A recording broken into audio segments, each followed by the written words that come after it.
So I guess that's the one. If we want to transition to their defense for their offense, that's kind of their hope. Even though you got to protect the ball, man. You got to protect the ball. Even though I'm not concerned about that either. I mean, their defense is the worst rushing defense in the league. They've let up tons of yards. But this is the thing. Those numbers are going to lie to you. A little bit, yes. When your offense is as bad as their offense is, it puts you in very, very bad situations. You're always playing from behind.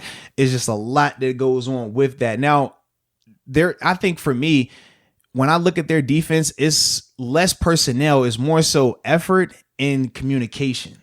Like you'll see times, dude, they have a bunch of talent. Yeah, they have a ton of time, but you'll see times where literally they just look like they're quitting on plays. And then, I mean, I forgot which player it was. You remember after the Browns game where they're asking the man, do y'all take plays off? And he's like, yeah, we're not going to play hard every game. I mean, or every snap. Like, we take some plays off. And I was like, bro, you might do that, but you definitely ain't supposed to say it publicly. Like, you tripping. But hearing that along with the miscommunications that they're already having is a recipe for disaster. You can't have mental errors and be a lazy team on defense. Like that's not going to bode well. And from a morale standpoint, they just don't look like they're having fun. They don't look excited to be out there. It's more so, man, we're counting down the weeks before we ship our cars and go home. Like that's the type of mentality I see when I see them on tape right now. It's weird because you could look at some of their first couple games on defense where Matt Ryan, the Browns obviously obliterated them on the ground. What's the other team isn't there another team that had a bunch of passing yards on them, or am I missing something? I know Matt Ryan Russell Wilson. It was Russell Wilson went off. He had like the 5 touchdowns over 300 yards. It's weird because you have that, but then you also have when they faced Kyler Murray, like he didn't play too good in terms of passing because the Cardinals' rushing game was really good. And Kyler had like that was Dalton's first start, right? I think it was his first start. Yep. So and then you look at last week with Carson Wentz, he kind of struggled against him. I don't know if that's completely more of Wentz almost giving them the game himself because he had the 2 fumbles, the 2 picks didn't really. Those might have been bad decisions on Wentz's part. And I felt like too. That game, if Philly could take care of the ball, Philly was able, I felt like, to move the ball. Oh, they were. Yep. So that's my thing with that. Like, you take away those turnovers, you're going to have those opportunities. I mean, in terms of just thinking about their defense from a productivity standpoint, it's weird because, like you said, you watch them and they have time. I mean, when we talk about Aldon Smith and DeMarcus Lawrence, those are very talented players. We talk about their linebackers in terms of Jalen Smith. I know Leighton Vander Esch, he might be. Oh yeah, he should be back by now because I know he's dealing with the whole neck thing. But he's back. He's good. Yep. And then I'm drawing a blank on the other guy. You already said Jalen Smith. Yeah, Jalen Smith and Leighton Vander Esch. Yeah, because Alden's technically the third linebacker, but he's more of your rush guy. DeMarcus Lawrence. Yeah, they threw Randy Gregory in there. That's what I'm saying. I was like, what was his name? Randy. Okay. Yes. I was like, I know it was another edge guy, man. Where's this guy's go? Yeah. They've been throwing him in there. But when you think of those guys, those are very productive players. I mean, throughout their careers, we've seen all of those guys at some point in time get nice compensation too to back up that play. But it's just, I don't know, man. When you watch it, it's not popping like that right now, man. No. So what are you saying about the defense? I mean, they have let up a bunch of these rushing yards here. I know, like you said, some of it does have to do with just game flow and how that has gone. But it still goes back to, I don't know what there is. If we just do what we're supposed to be doing, we're 7-0 for a reason. Cowboys are 2-6. I know part of that is just no Dak and how incompetent the offense is, but their defense has been pretty consistently below average throughout the whole season. My biggest concern is, like I said, just protecting. You just have to protect. If you protect, they don't have the people out there that are going to be able to match it with our receivers or our tight ends. I think that we'll be able to run the ball on them as well, but it starts up front. And even more so when you look at that roster, the guys that we named, that's all in the box. That's front 7. That's those type of guys. Their corners aren't matching up with our receivers. Their safeties aren't matching up with our receivers. But the only thing out of this whole matchup that we talked about that could potentially give us an issue is their rush, and that still isn't consistent enough to we've handled. Right. I don't know. Do you want to say as a whole better rushes, but like going up against Myles Garrett, Broncos with Chubb. Yeah.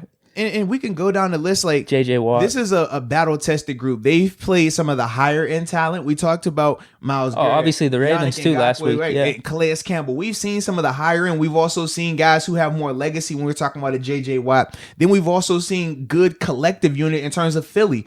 Titans. So, and Titans as well with County and that group with Harold Landry as well. So we've seen them play different styles of rushers, whether they are a solo guy or if it's a group guy, if it's a depth guy or a depth team. We've seen that and they've been able to handle it. So that's why I'm still not overly concerned about it.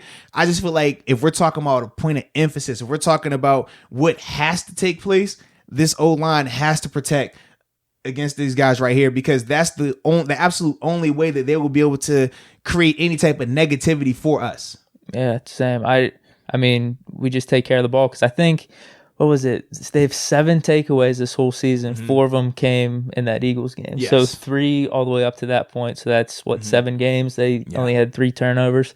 Now the caveat could be that, man, they're just coming off of that performance as well, right? So I feel like from watching that game, do you kind of feel this too? Wentz basically gave it to them, those turnovers. Yeah, but some people would say that Wentz is a top tier quarterback, so I don't want to say that he gave them anyway. I would have to say that, they just, play really well against an elite level quarterback, because, I mean, people would say that Wentz is a top 10 guy. We've had He's not making the best decisions as of late. Very definitely true. Not. But that's the whole thing. I mean, it's depending on how you want to view Wentz in that situation. Some people will spin it like, oh, man, it was good, man. Defense balled out. Cowboys, they turned the corner. I'm personally not buying it, but I'm not the biggest Wentz believer. But, right. That's how I feel about him anyways. Right. What's your keys? Like, what would you go into the game? I know you said your point of emphasis. What would you do? You say you got the first 20 plays. Yeah, so if I'm the offense, first 20 plays, I first want to establish the run. I feel like you have to establish James Conner early in this game, because by doing that, it makes them, first off, man, it's no worse feeling than getting the ball ran down your throat. You can throw the ball and hit me on a bomb. I'm not losing sleep. I'm chalking it up as a one-off. You can throw it downfield. You get a lucky PI. I'm not losing sleep over that. It's fluky. It comes with the territory. If you march the ball down my throat 7, 9, 10 plays, just hammering the ball, running it, that's a sick feeling, because there is no excuse. I can't say, oh, they got lucky because of that, or, oh, man, he just threw it up and, something happened. Like, nah, that whole thing goes out the window. And I personally feel that the Steelers offense is more than capable of doing that. I think you give them a heavy dose of James Conner early, and then from there, that's going to make the passing element that much more easier for Ben and these receivers. I don't think that you come out and try to just air it out like how Ben was in the second half against the Ravens. I don't like that approach, because you expose yourself to unnecessary negative potential. We talked about their edge rushers, right? By coming out here and just trying to throw it to start the game off, if they get lucky and get a strip sack, that changes the whole. Or if they see you're just being one-dimensional. Right, that changes everything. Or they get a lucky pick off of a tip or something like that. Then they got that feeling of hope. Now we're over here like, dang, all right, defense has to make a play. If defense doesn't get the job done, they score. Now we feeling, it's not as easy as we thought. Whereas if you come out and you run the ball down their throat to start this game off, James Conner caps it off with a nice punishing run for a touchdown, their body language is going to let you know that they are already tanking. And then from there, now, now you got to play big ball with me. And now we can play out of 12 personnel with 2 tight ends and still be able to take shots. We can bring out bigger body personnel groupings and still hit Claypool or Deontay or James Washington, hit those guys downfield. That's there. But I feel like you have to start the game off with the run. So that way, man, you minimize those edge rushers and ultimately get them taken out of the game early too. Because once they check out, they're checking out. This is not a team where they're going to check out and then they want to come back and play hard and then they want to check out again. For them, when you watch them on tape, you can see when they officially say, all right, man, we're done with this game, it shows on tape and it looks bad. It's no, I mean, you've seen it, man. It's bad. It is bad. And that's like, when I'm just looking, I'm just like, I know for a fact that we can make them do that. In terms of making a team quit, we talk about like we would have certain games we would go in and that would be the objective. We're like, man, we know this isn't a good team. If we get on them early, we can really make this team quit. And this is how we have to do it. And we'll go out there and execute it. And a lot of times it would work out just like that. And this is a scenario, the perfect scenario for that, man. And why not be another good week to get the younger running back some more touches? I was gonna say, like, why not? Well, yeah. Why not make this a game? We get Mason some time in the fourth quarter. We get McFarland some time. The same way we did versus Cleveland, I fully anticipated being like that. Now, obviously, Cleveland happened faster because of the turnovers we were able to create on defense, and I think we will be able to do that again because I do believe that with last week versus Baltimore, we kind of were handcuffed in terms of the exotic coverages we would do. It was more simulated stuff where it looks like it's a pressure. You might even see Vince Williams blitz. So you might see Cam Sutton blitz. But when you pause the tape, it's just 4 guys rushing. Everybody else is in coverage. That's what a simulated pressure is. So we had to do a lot more of that and still play basic cover 3. So that's obviously why Lamar was able to hit some of those passes because it's just soft spots in the zone. Whereas this week, because of the running element being gone, they get to go back to some of those exotic man coverages that we saw where Minka's now in the box and he's the low robber, the guy that's reading the quarterback and making a play. And with these young quarterbacks or inexperienced quarterbacks, they're going to tell you where they're throwing. They're not on that level where they're looking right to look you off and then go back left on the backside. They're not capable of that at this stage. So I look at Minka and I'm like, man, I can see a turnover this game. I see somebody creating that turnover because they're not going to be capable of doing the things necessary to pass on our defense. So for me, when we're talking about our offense, I'm like, man, don't even give them that luxury. Run it down their throat, get them behind early, make them have to be one-dimensional, and then we are going to feast. And then from there, man, third, fourth quarter hits, like you say, get the young boys in there. Mason, you get your reps. McFarland, you get a rep. Benny Snell, you get a rep. Jalen Samuel, you get some of that too, man. Like that's what I want to see from this game. What would we do at receiver? We'd still have some of our key guys in. I guess. Technically, all of our key guys are young. I know. that's the problem, right? Defense. Who's our wildly vetted receiver? Juju.